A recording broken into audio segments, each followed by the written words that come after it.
Nurse সাক্ষ্যকে বলছে যে প্রেশারটা খুব ওঠানামা করছে। সাক্ষ্য বলছে আমি দেখছি। এদিকে ঝিলের মা ঝিলের জন্য খুব কান্নাকাটি করছে। সাক্ষ্য বলছে আপনারা এত কান্নাকাটি কেন করছেন, এটা কিন্তু প্রাইভেট কেবিন, আমি কিন্তু বার করে দিতে বাধ্য হব।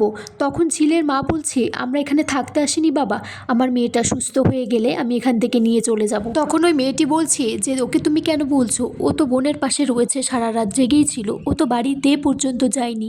সাক্ষ্য তখন বলছে যে তোমাকে আমি প্রাণ ভরে ভালো করার চেষ্টা করছি, তুমি আমার লড়াইটাকে সাকসেস করার চেষ্টা করো। তোমাকে অন্য কোনোভাবে বাঁচিয়ে তোলা কতটা কষ্টকর ছিল শুধু আমিই জানি, আর এই হার্ট ট্রান্সটা শুধুমাত্র সারা জীবন আমিই জানবো।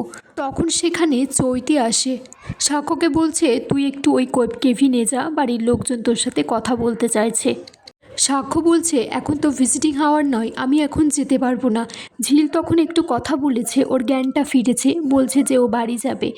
তখন ঝিলের মা বলছে হ্যাঁ মা, তোকে তো বাড়ি যেতেই হবে, বস্তিতে সবাই তোর জন্য অপেক্ষা করছে। চৈতি তখন নাটক করে বলছে সাক্ষ্য দেখ ঝিল কেমন ড্যাব ড্যাব করে দেখছে।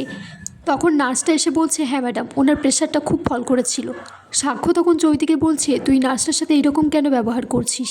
সাক্ষ্য তখন ঝিলকে বলছে তুমি খেতে চাইছো না, নার্স তোমার ব্লাড টেস্ট করতে আসলে তুমি হাতটা সরিয়ে নিচ্ছ, এই রকম করলে তুমি সুস্থ হয়ে উঠবে কিভাবে ঝিল। সাক্ষর মা সেখানে এলে চৈতি বলছে আন্টি তুমি যে এখানে আসবে সেটা বলতে পারতে, তাহলে আমরা একসাথে চলে আসতাম। সাক্ষর মা বলছে আমার ছেলের দয়ায় তোমার মেয়ে বেশ ভালোই সুস্থ হয়ে উঠলো, ভালো হসপিটালে ভালো ডাক্তারের কাছে অপারেশন হতে পারলো। সাক্ষ্য বলছে না মা, আমার যেটুকু ডক্টর হিসেবে করার আমি ব্যাস সেটুকুই করেছি। সেখানে সাক্ষর বাবা আসে আর ঝিলকে বলে কেমন আছিস মা এখন, আমি সেমিনারের জন্য তোর সাথে দেখা করতে আসতে পারিনি। চৈতি বলছে আপনার সেমিনার কেমন হলো আঙ্কেল।